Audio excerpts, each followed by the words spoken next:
Hello! Alors, c'est parti pour l'épisode du jour et aujourd'hui je suis avec Lise. Mais dans l'épisode précédent, elle s'est présentée. Là, on va plutôt axer sur la casquette business parce que avec Lise, j'ai découvert le métier d'OBM. Alors, si toi aussi tu ne sais pas ce que c'est, je t'invite à t'asseoir et à écouter tranquillement. Euh, Lise, est-ce que tu peux te représenter en quelques mots pour ceux qui veulent avoir tous les détails? Je vous invite à aller écouter l'épisode précédent qui est très très intéressant parce qu'elle nous décrit son cursus. Et franchement, elle a visité plein de pays et elle a survécu à plein de catastrophes naturelles quand même, hein. Comme introduction, c'est pas mal. Bonjour Assa, merci déjà de m'accueillir ici. Alors du coup, moi je suis donc OBM, ce mot qui peut paraître très barbare, Online Business Manager, et j'ai créé mon entreprise qui s'appelle Harmolise depuis l'année dernière. Pour faire la suite de mon cursus, si vous avez la curiosité et l'envie d'aller écouter l'épisode précédent, vous aurez toute ma vie en un épisode. Ce fut pas mince à faire. Donc aujourd'hui, une online business manager, c'est quoi? C'est être un bras droit pour des chefs d'entreprise, une sorte de directrice des opérations, où en fait, je vais pouvoir décharger le chef d'entreprise de sa charge mentale, en fait, de gestionnaire d'entreprise, et du coup lui dégager du temps, et qu'il puisse pouvoir s'épanouir soit dans sa zone de génie, parce qu'aujourd'hui, il est pris par le day-to-day de son entreprise, malgré une entreprise qui peut fonctionner très bien, mais il n'a pas la qualité de vie escomptée, et donc du coup, c'est là où moi je peux intervenir, notamment par exemple sur la gestion de projet, donc que ce soit des lancements de produits ou le suivi ou la supervision. Ça peut être également du coup la gestion des process, des systèmes de communication, la planification stratégique et également la gestion du temps et l'organisation de la structuration. Parce que sans la maîtrise du temps, généralement, on est très peu efficace ensuite. Difficile d'avancer sans tout ça. Voilà, donc c'est pas mal de sujets. Ensuite, chaque OBM peut faire à sa carte les thématiques avec lesquelles elle est à l'aise et qu'elle maîtrise, de par soit son passif, son expérience professionnelle, et par ses choix, juste, voilà, je préfère travailler dans tel domaine ou tel domaine. Donc c'est très varié, et c'est ça aussi qui permet d'avoir des profils très riches, et l'OBM A ne sera jamais l'OBM B parce que chacune est différente pour toutes ces raisons. Très bien, merci. Good, merci pour cette présentation. Donc, alors, si je synthétise l'épisode précédent qui était très intéressant, où tu as ressorti trois mots clés importants de toute cette expérience, c'était adaptabilité, ténacité et confiance en soi. Et ensuite, tu as fini par devenir personal assistante bilingue et office manager, et aujourd'hui OBM. Comment t'es passé de tout ça à OBM en fait? Alors ces dernières années, que ce soit quand j'étais personal assistant ou avant quand j'étais assistante d'un cabinet ministériel, du coup je travaillais avec des hauts dirigeants. Donc il y a un mindset qui est très différent. Il y a une façon de travailler qui est très différente, des Ouais. impératifs et des exigences qui sont d'un certain niveau qu'on peut imaginer aisément. Et Mhm. donc j'ai l'habitude de travailler avec ces gens-là, de connaître leur façon de réfléchir, de communiquer, et donc d'être vraiment de ces gens-là, généralement, ont très peu de temps. Donc le but, c'est pas de leur faire perdre, c'est de leur faire gagner, mais Mhm. tout en pouvant échanger et travailler avec eux. Et c'est là l'exercice un peu acrobatique, où on va les aider sans leur faire perdre de temps supplémentaire. Évidemment, il y a une période d'adaptabilité et d'observation, cela Mhm. va sans dire, parce qu'on rentre quand même dans le cœur de leur business, leur bébé. Donc j'aime à dire que c'est un peu la zone de l'intime quand même, parce que c'est quelque chose qu'ils ont monté d'eux-mêmes, qu'ils ont fait perdurer, qu'ils ont investi beaucoup de temps, beaucoup d'argent, beaucoup d'énergie, fait beaucoup de sacrifices, donc c'est pas rien. C'est pour Mhm. ça que pour moi la relation de confiance c'est très importante, et que du coup d'être un collaborateur, d'être une collaboratrice fiable sur laquelle ils peuvent s'appuyer, qu'ils peuvent compter. Pour moi, c'est juste le socle de base en fait de la relation que je vais avoir avec mes clients. Sinon, on ne peut pas travailler correctement. Et moi, j'ai envie de propulser leur business un peu plus avec eux, et surtout qu'ils gagnent ensuite en qualité de vie, parce que de se dire que bon, ok, ça, je sais que j'ai plus à le faire. J'ai quelqu'un qui va gérer ça pour mon entreprise. Et ça ne veut pas dire qu'ils disparaissent, pas du tout, mais ça veut Mhm. dire que ils peuvent se concentrer sur l'essentiel et plus être le seul interlocuteur de leur équipe, qui finalement, du coup, de fait, ils deviennent hyper sollicités. Mhm. Et même si c'est essentiel, parce que forcément, son équipe ne peut pas travailler sans eux, moi, je peux faire l'intermédiaire entre. et je peux superviser et je peux adresser pas mal de thématiques. Et ce qui fait qu'eux, vraiment, après, peuvent souffler un peu et se dire, OK, j'ai un business qui fonctionne et quand même, je peux kiffer ma life, quoi. Je le...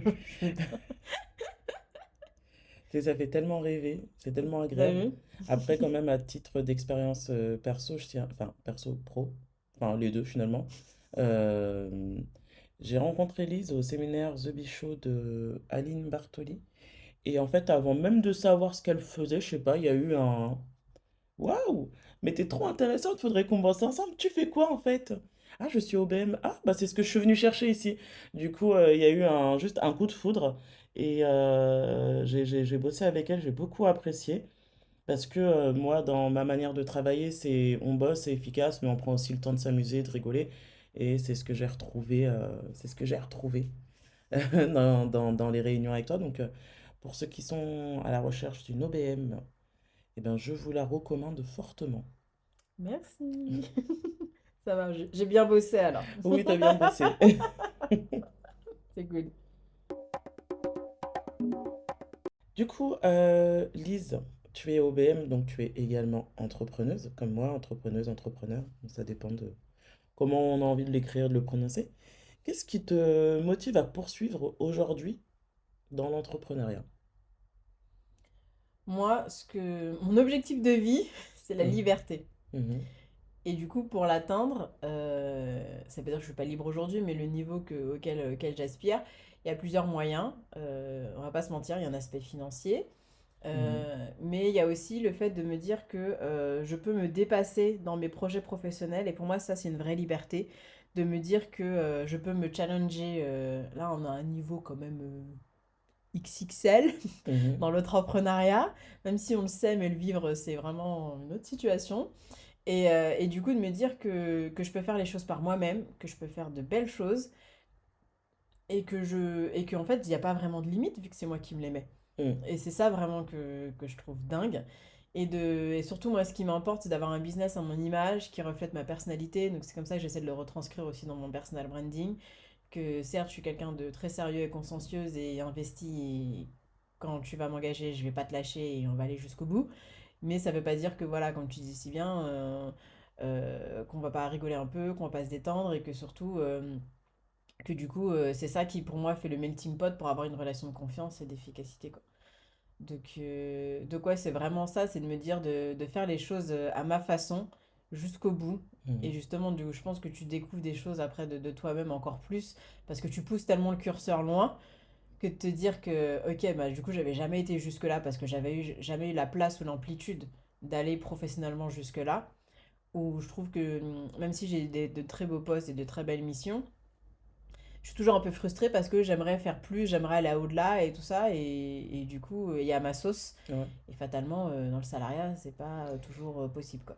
Donc là, c'est vraiment de pousser ce curseur au max et d'aller au bout, quoi. On va voir où ça nous mène, je sais pas. Et d'ailleurs, c'est ça qui m'excite et qui me donne envie d'y aller, quoi. Parce que je sais pas où ça va mener. Le champ des possibles est tellement Exactement. large. Voilà.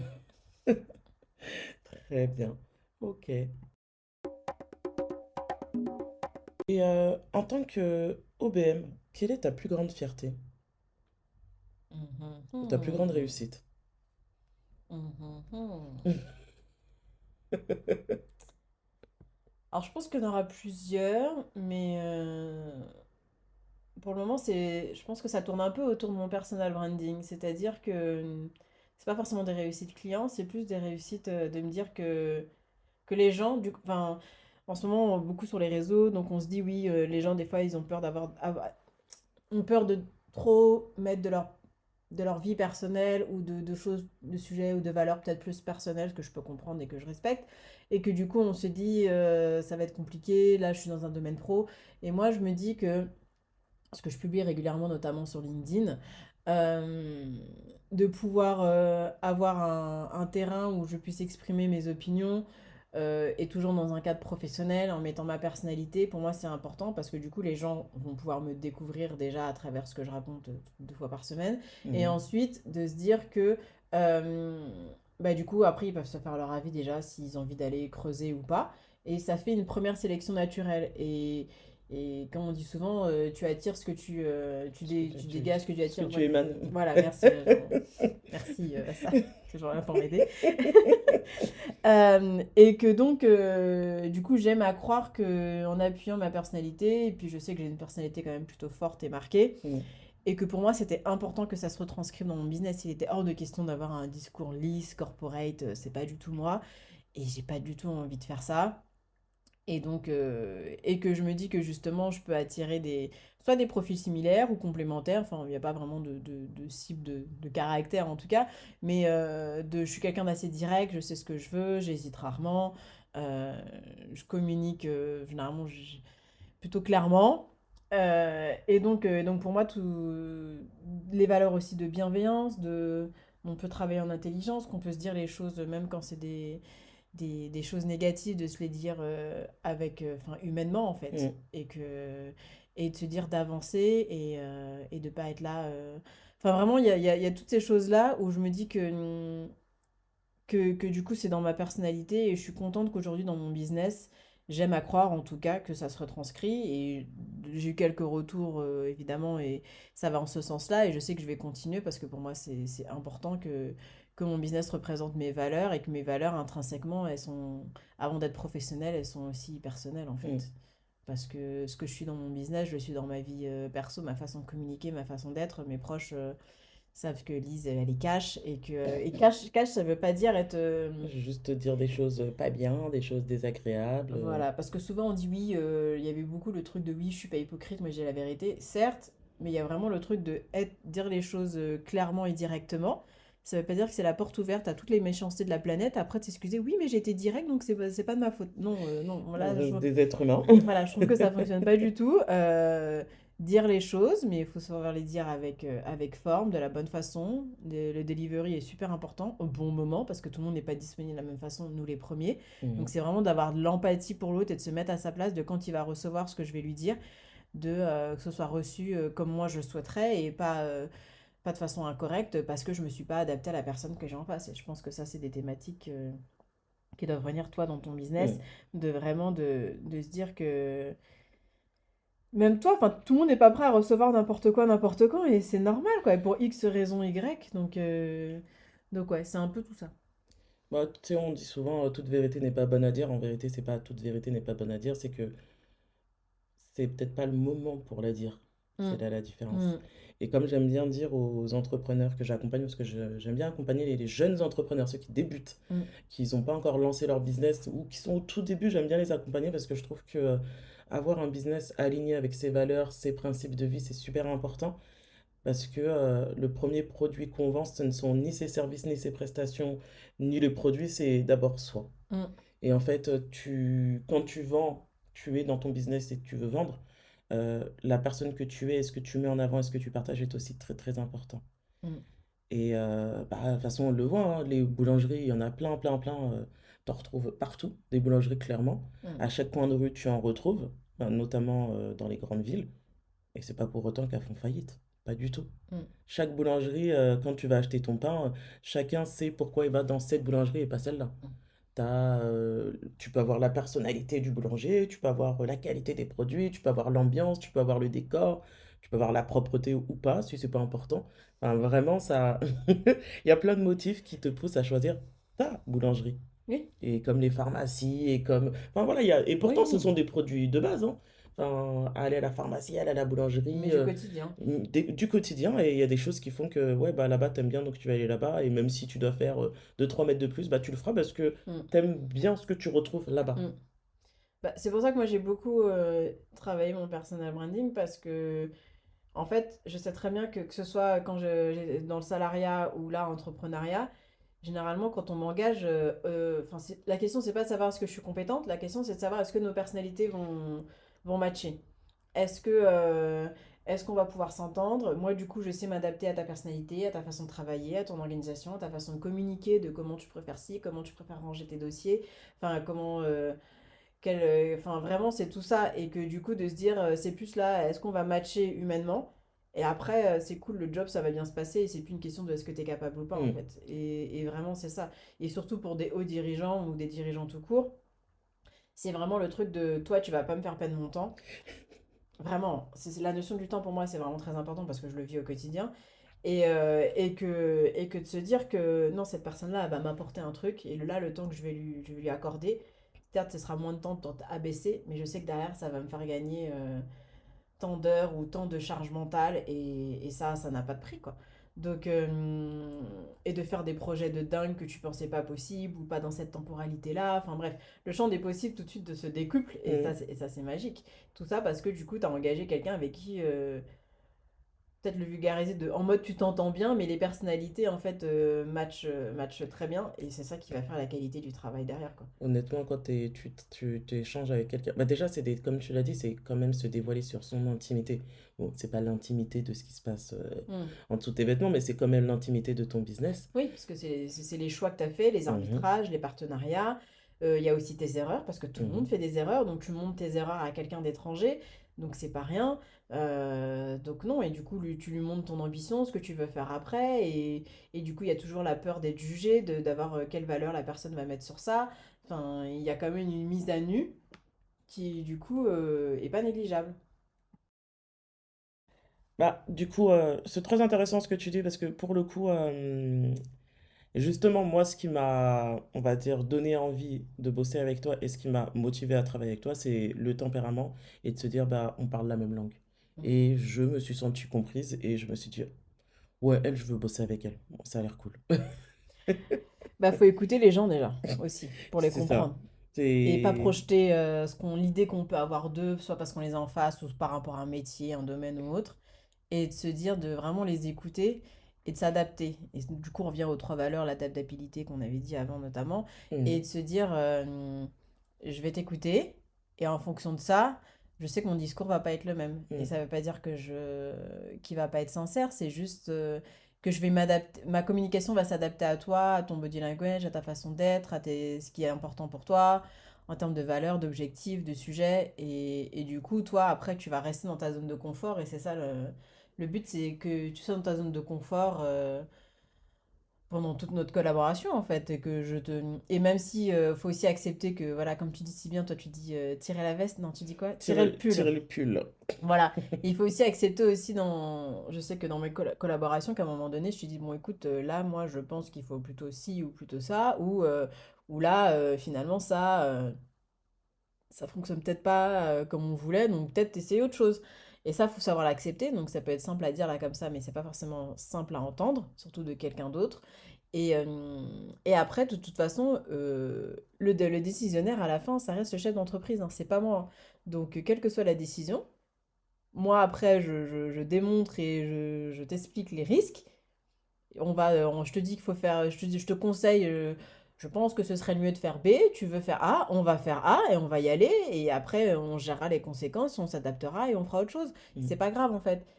Moi, je suis pas la police pour te dire va à droite, va à gauche. Moi, je te conseille, tel chemin serait plus adapté pour telle situation. Et après, si tu veux aller l'autre, pas de souci. De toute façon, c'est ton business, donc c'est toi mhm, qui tiens les rênes et c'est toi qui décides. Et ça jusqu'au bout, du début à la fin, et ça changera pas. Parce qu'en fait, ce qui peut faire peur aussi en termes de gestionnaire d'entreprise, c'est de se dire ah ouais, mais du coup, moi, je fais plus rien, et puis du coup, elle va tout décider pour moi. Non, mais pas du tout. Moi, je peux gérer, je gère des choses, je peux te conseiller sur pas mal de choses, mais à la fin, c'est toi et seul qui décide. Et pour moi, c'est important ça, parce que c'est pas mhm. mon business, il n'y a pas mon nom dessus.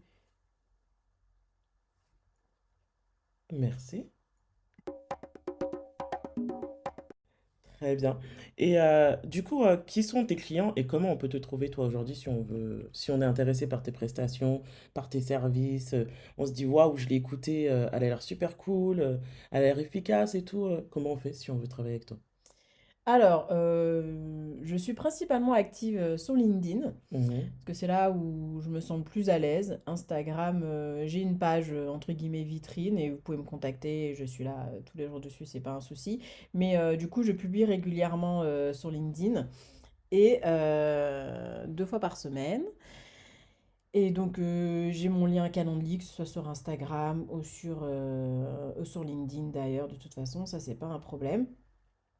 Et ensuite, à qui je m'adresse? Donc, je peux m'adresser à des solopreneurs, je peux m'adresser à des coachs, donc voilà, comme à ça, des consultants. des artisans, des TPE-PME, des agences, acteurs du tourisme, boutiques, start-up. Voilà, c'est plutôt ma niche en ce moment. Et donc, en fait, pour vraiment parler de sujets de structuration d'opérations, les accompagner dans leur croissance, ça peut être alléger, améliorer l'organisation, pour vraiment transformer leur activité et que du coup, qu'elle soit plus fluide, plus simple et oui, plus allégée, quoi. D'accord. On te retrouve sous quel nom sur Instagram et sur LinkedIn? Alors, moi, je m'appelle Lise Oharau, Hoareau, Mhm. et ma société s'appelle Harmolise, donc Harmolise. Je vous laisse deviner le jeu de mots. L'harmonie dans ton business. Et donc, oui, sur LinkedIn, sur Instagram, c'est la même chose. On ne change pas une équipe qui gagne. Euh, et ouais, voilà. Et il y a tous mes contacts de toute façon et mes liens Calendly, donc De toute façon, pas de souci. Et puis en DM, je suis joignable tout le temps aussi, donc c'est pas un souci. je mettrai toutes les informations concernant Lise et Harmolise dans la description. Euh, une avant-dernière question.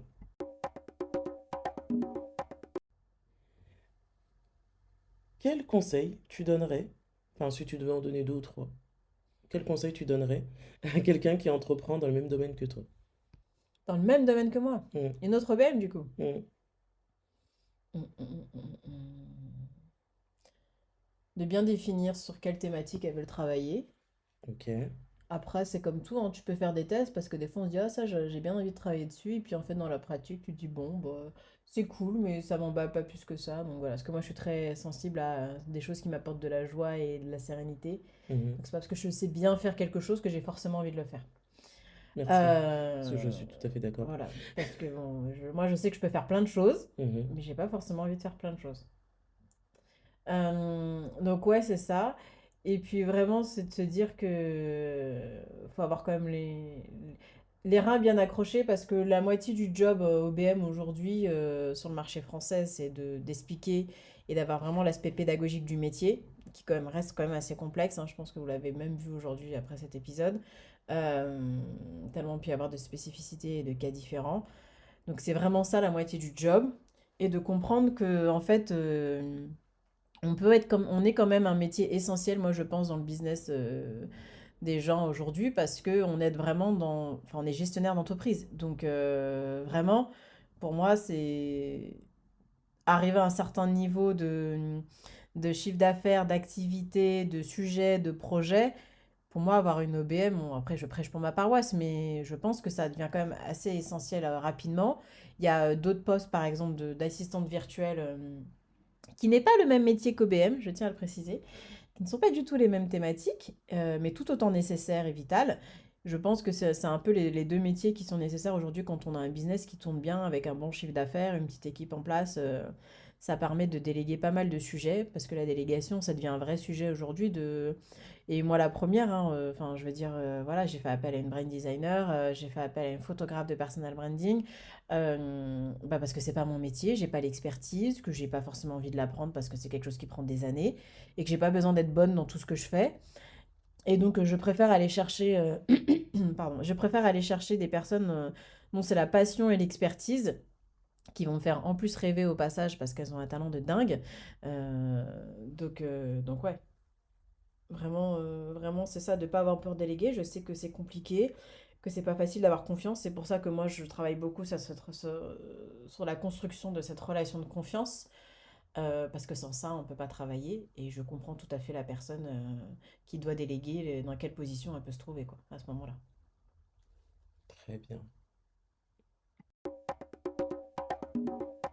Et avant de terminer, du coup, quelle est ta citation ou le mantra que tu as envie de partager avec nos auditeurs? Alors, ça vient de ma mère, Mhm. sans surprise, qui dit qu'il y a toujours une solution. Et je sais, quand j'étais petite, j'ai toujours, non, mais c'est pas grave, maman. Et pas genre, c'est pas grave, on s'en moque. C'est juste, c'est pas grave parce que oui, on va trouver une solution. Il y a un peu ces deux trucs-là.